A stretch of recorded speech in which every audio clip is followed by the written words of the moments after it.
मेरा आज का टॉपिक है जाल यानी ट्रैप।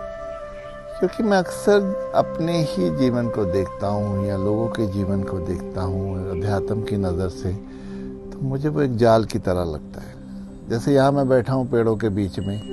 मैं अक्सर कई बार मकड़ी के बनाए जाल को भी देखता हूँ कि वो कैसे अपना जाल बुनती है, कैसे वहाँ पे कीट पतंगे आके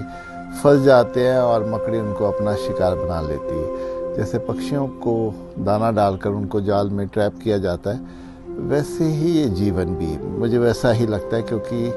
अगर परिस्थितियों को देखो तो ऐसा परिस्थितियों का जाल है यहाँ पर, जहाँ हम अपनी जरा सी जब लालसा स्वार्थ लेकर आते हैं, अपनी बुराइयों को, अपनी कुरीतियों को, अपनी वासनाओं को हम कुछ अंजाम देने लगते हैं, उसका आकार में जाने लगते हैं, तब हम उस जाल में फंसना शुरू हो जाते हैं। ये वही जाल है जहाँ हमारी कभी भी संतुष्टि नहीं होती,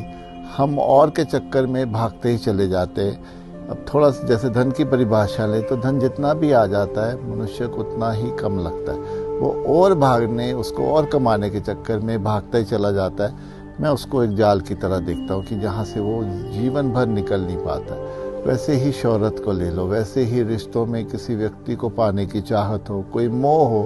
वो सब ये जो है वो जाल का ही हिस्सा है। काम, क्रोध, लोभ, मोह, इसको मैं पूरा एक जंजाल देखता हूँ, एक जाल की तरह देखता हूँ, जिसमें जो एक बार फंसता है फिर फंसते ही चला जाता है। अब मैंने ये भी देखता हूँ कि जिसको थोड़ी सजगता आती है वो कई बार जाल से निकल तो जाता है, लेकिन फिर वो अब भीतर इतना मजबूर हो जाता है, उसकी ही बुराइयाँ, उसकी ही आदतें, उसके ही जो वासनाएं हैं उसको फिर फोर्स करती है, वो फिर जाकर उस जाल में फंस जाता है और जीवन ऐसे ही चक्रव्यूह में फंसता ही चला जाता है। मेरा मानना है कि ये जो मनुष्य जीवन मिला है, हम सबको मालूम है, एक सच्चाई है कि